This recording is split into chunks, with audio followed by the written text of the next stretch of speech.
Olá pessoal, eu sou o professor André Pinho e o assunto de hoje é sobre entalpia de combustão, um assunto muito bom para estudar aí para as provas de vestibulares do Brasil, porque estuda os calores envolvidos, né, na queima, né, de alguns combustíveis, principalmente os combustíveis fósseis e os biocombustíveis, e na elucidação, né, na descoberta de entalpias de reações mais complexas, mas que você tem os valores ΔH dessas reações de combustão. Então vamos seguir em frente porque o negócio tem que ser rápido. Vamos lá. Para que a gente possa primeiro entender o que é entalpia, né, padrão de combustão, a gente precisa passar por um conceito chamado estado padrão. O que é o estado padrão? O estado padrão de uma substância corresponde, né, à sua forma pura, é uma substância na sua forma pura a 1 bar, que é aproximadamente uma atmosfera, numa dada temperatura, que normalmente a gente pega essa temperatura de 25 graus Celsius. E aí, tendo em mãos isso, que você está trabalhando com uma substância pura, né, a uma atmosfera e lá, 25 graus Celsius, você pode então trabalhar com o conceito de entalpia padrão de combustão, que é representado por esse símbolo aqui, ó, ΔH, isso daqui quer dizer padrão, e o Czinho de combustão. Eu vou acionar aqui o meu laser para facilitar o manuseio, né, a passagem dos slides. Vamos ver então aqui, o que vem a ser entalpia, né, de combustão, ou calor de combustão de uma substância? É o quê? Vou ler aqui, né? É a variação de entalpia, né, a quantidade de calor verificada na combustão total de 1 mol. Então, olha só, presta atenção aqui, ó. É a variação de entalpia na combustão total de 1 mol. Vocês vão frisar duas coisas aqui, ó, muito importantes, que é a combustão de 1 mol e que, olha aqui, ó, o calor, ele obrigatoriamente tem que ser o quê? Liberado. Então, a gente está falando que toda entalpia de combustão é uma reação exotérmica e mais, que vai ser a combustão de 1 mol, né, de uma determinada substância. Substância que tem que estar o quê? No seu estado padrão, ou seja, nesse estado que nós falamos aqui em cima. Vamos seguir em frente. Vamos pegar um exemplo. Como é que funciona isso? Você começa pegando um combustível qualquer, nesse caso eu vou pegar o metanol, escreve lá a equação bonitinha, vou escrever a fórmula do etanol. Passo a passo, hein? Faz isso. Segundo, coloca oxigênio, gás oxigênio. Obrigatoriamente, as reações de combustão têm que ter oxigênio. Se não tiver oxigênio, a gente não está falando de reação de combustão. Próximo passo, a setinha que vai representar, né, o prosseguimento da reação química, que está tendo uma reação química. E outros dois componentes fundamentais que sempre tem que ter nas reações de combustão de hidrocarbonetos e de funções oxigenadas. Se você não sabe o que é isso ainda, assista a videoaula de Química Orgânica que você vai entender melhor o que é isso daí. Então vamos lá. Tem que ter obrigatoriamente quem? CO2, sempre. É o próximo passo. Sempre vai seguindo esse passo a passo que eu estou fazendo aqui. Vai lá, bota a molécula de CO2. E a última, água. Vai colocar água. Acabou, professor? Não, infelizmente não acabou. A gente cai agora numa situação que os alunos às vezes têm muitos problemas, que é o balanceamento da equação.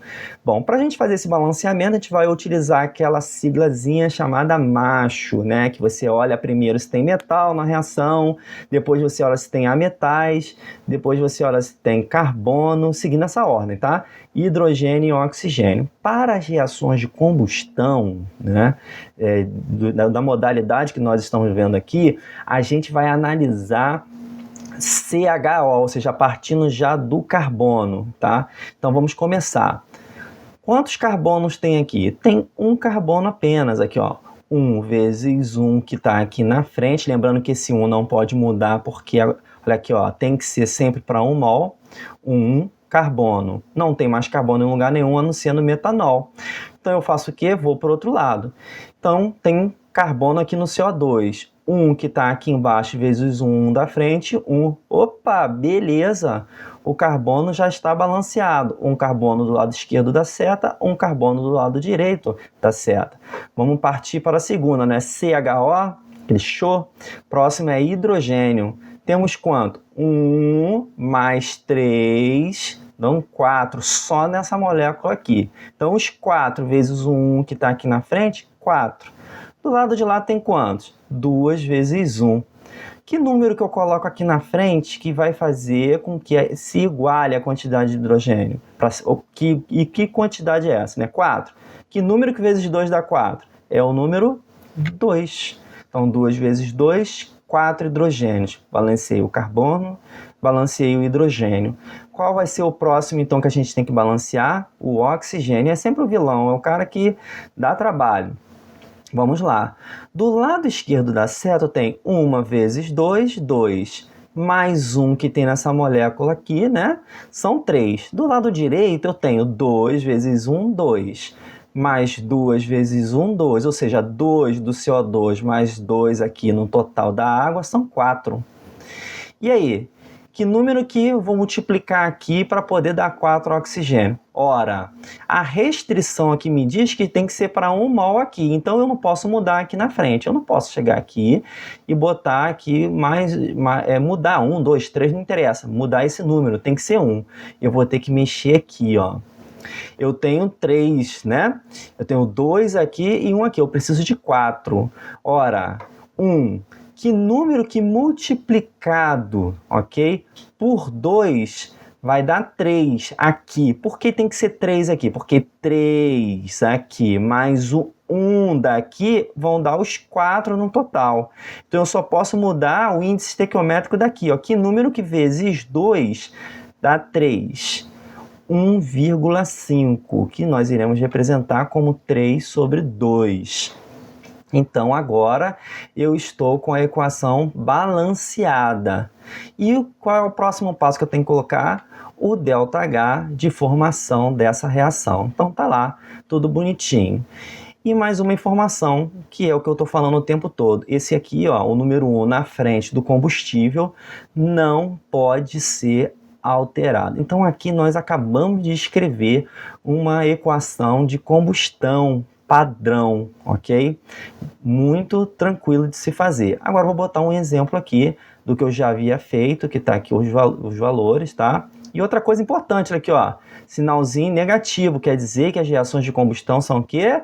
Aqui, ó, exotérmicas. Então temos aqui a combustão do gás metano, tá?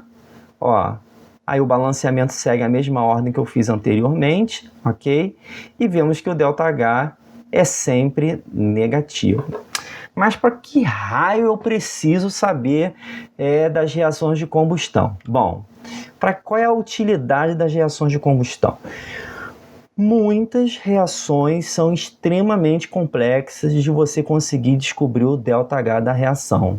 Só que se você sabe utilizar a lei de Hess, que é uma aula minha que eu vou deixar aí como uma indicação no final desse vídeo, para você dar uma assistida lá tá explicadinho, mastigadinho como utilizar a lei de Hess, você consegue descobrir o ΔH de reações complexas utilizando ΔHs de reações mais simples. E olha só, reações de combustão são reações simples de serem feitas, porque você vai queimar a substância e vai verificar a quantidade de calor.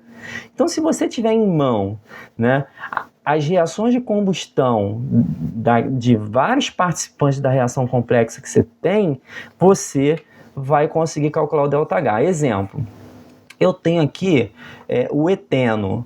O eteno reagindo com o hidrogênio, é uma reação de hidrogenação do eteno, formando o etano, tá? Então temos aqui uma reação de hidrogenação.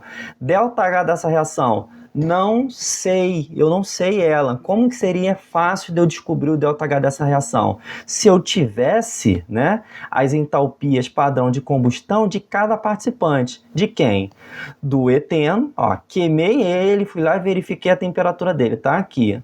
Se eu tiver do hidrogênio, pego o hidrogênio, queimo ele e calculo o calor dele. E se eu tiver o ΔH de combustão do etano. Vou lá, queimo ele também e tenho o calor dele. Olha só, então eu tenho uma equação problema e tenho as equações solução, que são todas elas de combustão. Meu irmão, uma vez que você tem isso em mãos e você sabe usar agora a lei de Hess, você acha o ΔH dessa reação aqui com muita facilidade, que é o que nós iremos fazer agora, tá? Para quem não está entendendo que tudo isso daqui, gente, assista o vídeo que eu fiz sobre lei de Hess, que vai estar no final desse vídeo, tá? Para vocês não ficarem perdidos nisso daqui, senão vai ficar perdido. Você vai fazer o seguinte, vai colocar lá a reação problema como resultado de uma soma, vai colocar as reações de combustão todas bonitinhas do jeito que está aqui, e pela regra da lei de Hess, você vai inverter, a única coisa que vai ter que fazer é inverter essa última equação aqui, ó. Você vai inverter esta equação de combustão aqui. Fazendo essa inversão e somando esses valores, tá? Porque ao inverter essa, o sinal mudou, tá? Olha aqui, ó, porque deixou... Ela era de combustão quando ela estava no sentido certo. Quando você inverteu ela, o sinal de menos passou a ser sinal de mais. O que você vai fazer? Tudo vai ser cortado automaticamente, né? Aqui. E é só somar os ΔHs. Quando você fizer esse, mais esse... mais esse, ó, se for somando esses ΔHs aqui, até tendo esse 1 aqui e faltou o 2 aqui, mas não leva isso em consideração não. Quem é que vai sobrar? Vai ter exatamente o ΔH da reação aqui, ó, menos 136,3 kJ por mol. Por que por mol? Porque 1 mol aqui, ó, sempre a unidade de entalpia padrão de combustão será por mol, por causa daquela restrição lá que a gente viu no início, que tem que ser para 1 mol. Então, quem tem em mãos aí a lei de Hess consegue fazer isso com muita facilidade. Eu estou finalizando, né, essa aula aqui com essa imagem, por quê? Para mostrar para vocês que, mais uma vez, existe uma importância muito grande sobre saber os calores de combustão. Olha a imagem que nós temos aí. Temos a imagem de um foguete, né, o ônibus espacial, que hoje em dia não está mais em utilização, mas ele era acoplado, né, a esse foguete aqui, que levava ele para o espaço, né? Mas como que era a proporção disso daí, né? Vai ser feita como? Com uma reação de combustão fortíssima que está acontecendo aqui com vários reagentes diferentes. Pode ser hidrogênio ou oxigênio, umas pastas novas, né, que eles conseguiram descobrir, que eu não me lembro agora, não me vem à cabeça, mas que as reações de combustão são extremamente exotérmicas, libera muito calor, né, exerce uma força bem grande e pela lei de Newton, toda ação, né, tem uma reação, joga para baixo e ele vai para cima aqui, e esse foguete ele é projetado aí para fora da nossa atmosfera, que é o ideal, né, para esse caso. Mas isso não vem ao caso agora, nesse momento, e sim o uso da entalpia de combustão, né, das reações de combustão aqui sendo utilizado para fins tecnológicos. Não é só isso não, tem muita coisa, gente. Glicose no nosso organismo, a combustão da glicose no nosso organismo, que é feita por enzimas, é a mesma coisa, a quantidade de calor liberada é a mesma coisa se você pegar a glicose fora e queimar ela. A diferença é a via, que do lado de fora você está queimando, aí pega um fósforo e queima, e no nosso corpo todo esse processo é enzimático, né? Mas no final a quantidade de calor vai ser a mesma coisa. Pessoal, eu espero que essa aula tenha sido boa. Se você não está inscrito no canal, eu peço a você que se inscreva aí no canal para poder dar aquela força. E se você gostou desse vídeo, por favor, dá aquele like aí. Um grande abraço a todos e até o próximo vídeo, rapaziada.